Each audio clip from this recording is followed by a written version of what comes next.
Hashtag Tarot Collector. Hi my friends, welcome back to my channel. If you're new here, I'm Casper the Boy Diviner, and today I'm gonna do hashtag Tarot Collector by Moon Baby. Moon Baby is such a cute name. Brent, thank you so much for doing this tag. I see so many people doing it, so I couldn't stop myself. I told myself, to be honest, I don't know if I add anything to these tags, and I don't really feel like I do. Not that I don't enjoy them, I just don't feel like I I can create good content using tags, but this one was really fun. I feel like the questions were fun and can give you an insight into someone's tarot collection, and that's why I'm doing it today. At the same time, part of me also feels like maybe I'm more of a tarot addict than a tarot collector, because I try to rehome decks that I don't really use any longer, and I feel like collectors keep decks for the sake of keeping decks. At the same time, while I say that, I am keeping some of the decks that I don't use, so I don't know. I don't want to go into the definition of tarot collector, so let's move on. I have linked Moon Baby's original video below, and you can search the tag to see so many other people doing it. All of them are so interesting. You should check some of these videos out. Okay, the first question that was asked: what is your most expensive deck? I will only consider the decks that I bought and not gifted decks, or not decks that have risen in price since I bought them. So the most expensive deck I've bought is the Mythical Creatures Tarot. I don't use this deck anymore. I feel very iffy about this deck. I like how it looks, but I still feel iffy about it. If you watch the Tarot Creators I Cannot Support video that I did, you would understand where I'm coming from. At the same time, it is a perfectly beautiful deck, and I love the imagery when I first got it. I don't feel called to use it any longer, so I have not touched it since. But this is the most expensive deck I've bought so far. And I would say that it is definitely worth the value that I spent. I feel like the quality is good. I like the card stock. I like how it feels in my hands when I shuffle. They are slightly big. This is the regular edition. The limited edition is even larger, so I didn't want that. I wanted a small, easy to use deck. It's like phones, like the iPhone 12 mini. Sometimes there is some beauty in something small. While I'm saying this, at the same time, I am discovering that I don't really work well with pocket decks. So, whatever I say, take it at 50 to 60% at most. I am a person who is able to have contradictory thoughts in my head at the same time. So, I hope you guys understand that whatever I say is not like 100%. But again, this is my most expensive deck, and rightly so. It is beautifully done. I love the hinge. I love the quality. And to be honest, I might be using it again. I haven't really settled with my feelings about the deck. Either way, I can use it or I can rehome it. It doesn't matter. I just need to give time for all these feelings to settle. If you enjoy this sort of content, me showing you the decks based on some sort of theme or some sort of tag, please leave a like and subscribe. It really helps me out. Next deck, the least expensive deck I own, and a deck that I really feel like rehoming, but I don't know who would want it. I don't know if anyone would want it even as a gift. But it's the Kawaii Tarot. It is very cute. I enjoy the imagery. I think it's very cute. The card stock is, not good. The book that came with it is helpful for beginners, but the deck itself is not helpful for beginners. I guess you can tell that sometimes the imagery is too simple for you to really understand how to use it. Like, not like this one. This one is okay. Not every card looks like that. For example, the 5 of Pentacles, or 5 of Discs. This is like when you are lost outside, you are trying to find some shelter or something that doesn't give you that feeling at all.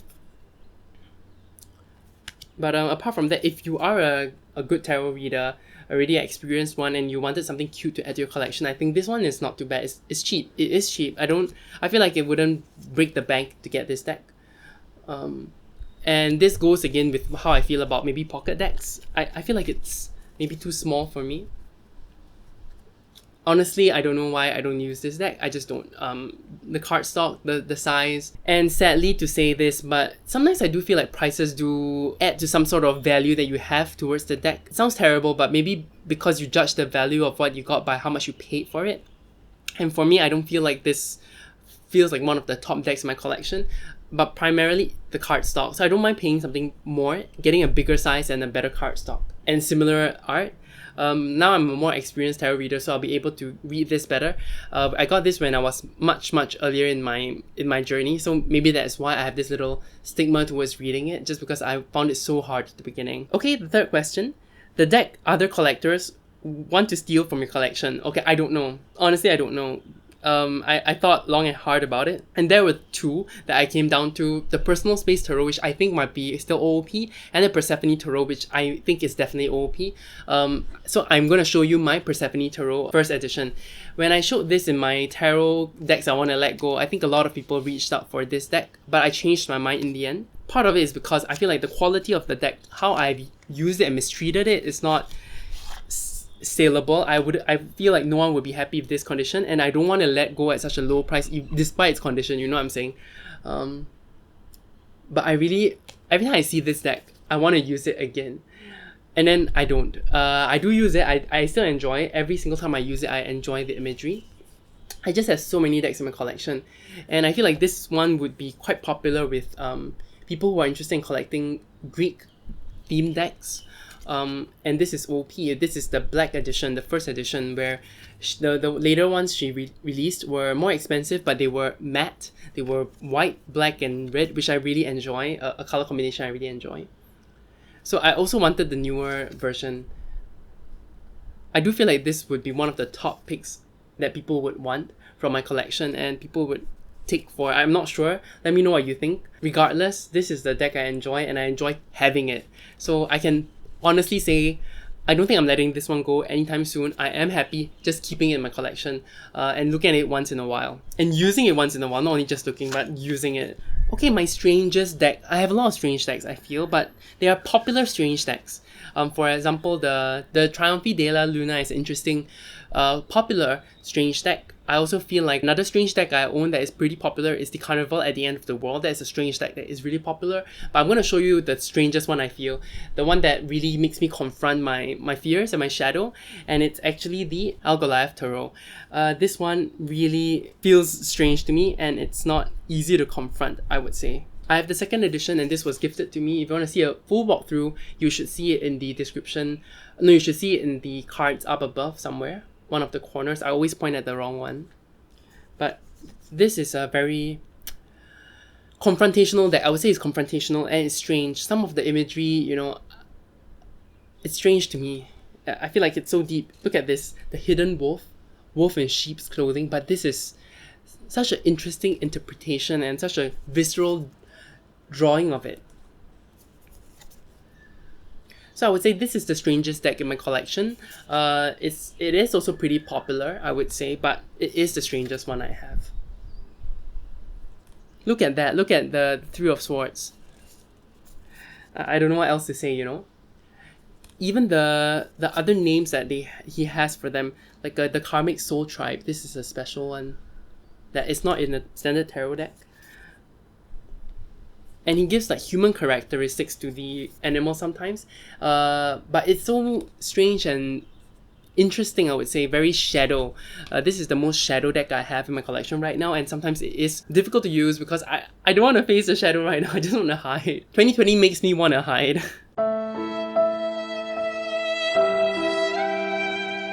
The next prompt. Your oldest deck, or the deck you had the longest, and this one would be my first deck. This is the first deck I own, the original RWS. This is not when I got this, I was pretty disappointed. The coloring was very, very badly done, and I would say it's because it's original. They decided to use the original coloring, coloring that they got probably from like the museum or something, because all the skin tones, you can see the pixels, you know, you can see how pixelated the coloring is. So I didn't enjoy using this, and I felt like I got duped because I wasn't actually looking for such a type of vintage look. I was looking more for just the original RWS imagery, and this one came up. Instead, I should have gotten the Centennial RWS Tarot, any kind of other tarot deck.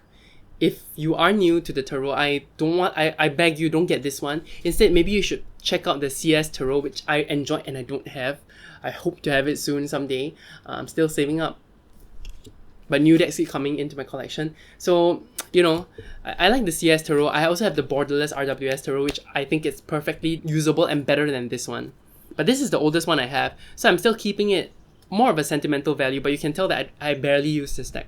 The next question, the deck that made you want to collect decks in the first place. So after this deck, this is the first deck I got. I got the Lion Strider. I was perfectly happy with these two decks. I was happy to keep it that way. And then the Wild Unknown came out. I was like, okay, that deck looks interesting. And I bought it. And that's when I felt like my deck collection thing started. Because I realized how good cardstock can be. How interesting different imagery is to me. You know, it unlocks you. It gives you something different to think about.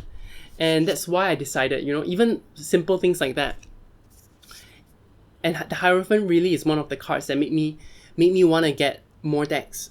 A different interpretation by a artist really can affect how you read it. And I realized reading reading with the Line Strider, reading with the original RWS, where did I put that? That is so strange. It just disappeared. The original RWS, where did I put it? Did I put it in here? Yes, I did. Oh gosh, that's so strange. Okay. Reading it here is different. All three decks that I owned made me feel like I was reading a different thing, even though I was using the same cards. And because of the cardstock of this one, I was like, no, I need better cardstock decks. I need decks with better cardstock. I need to explore and see what works with me. And that's when this sparked my whole tarot journey with collecting decks. Not just studying them, but collecting. Is that Wild Unknown. I know a lot of people have been saying things like, I don't know, I just feel so uncomfortable seeing people say things like the Wild Unknown sucks. For me, I have never said a deck sucked. As long as someone else likes that deck, I wouldn't say it sucked because I feel like when you say something sucks, it's not really an opinion. It doesn't sound like an opinion. It sounds like a fact. Instead, maybe you can say, oh, the Wild Unknown is really not for me, or something is really not for me. I feel like that's better than saying something objectively sucks, because it doesn't. This deck was great and still is great, I would say. Maybe not for beginners, but for someone who already has like 1 or 2 decks and they're exploring how they want to read the tarot. The last question is your favorite deck from your collection. And a while ago, this was the Bhutan Tarot, but things have changed. I collected 2 decks. One was the Bhutan Tarot and one was the Tarot of the Holy Spectrum. They came at the same time, along with the Children of Lita Tarot. And because of the Bhutan Tarot being so striking, I use it the most. I didn't have time for the other 2. In recent months, I've been using the Tarot of the Holy Spectrum more and more, and this I feel like is currently my favorite deck. I've used this for so many different issues. I've started using this deck for my clients, and it works for career, it works for romance, it works for almost anything. I really like this deck now, and I really am using it for my clients. I don't easily just use decks for clients immediately. I want to make sure that I can communicate well with that deck. I want to make sure that it is good for the subject matter that I want to use it for. And this one happens to be usable for everyone, and I feel like not for everyone, but for everything. And I can connect well with this deck. I can speak to this deck, I feel. It is a bit darker. So I try not... I always feel a bit of a struggle because clients are afraid of dark imagery sometimes. But I feel like this also has some light imagery. I feel like there's a good mix. It's just tending towards the dark. And I haven't received much feedback from my clients on this. Let me know what you think. Do you read for your clients? Have you used this deck, or what decks do you use for your clients? Maybe I should do a video about that, like the decks I use for clients and why I specifically use them for clients only, or like this deck I'm planning to use it for myself and clients, and this is something very rare. I usually reserve the decks for clients, and those that are for me. I don't know if I'm weird like that. Let me know if you're a tarot reader. Let me know what you think. At this point in time, this is the only deck I think I'll be using for others and myself. Okay, I hope you enjoyed this little show and tell. Thank you so much, Moon Baby, for creating this tag and thinking about these questions. I really enjoyed doing it, and I hope this brought you some value. If it did, please leave a like and subscribe. It really helps me out. You have a great rest of the day. You take care. Bye!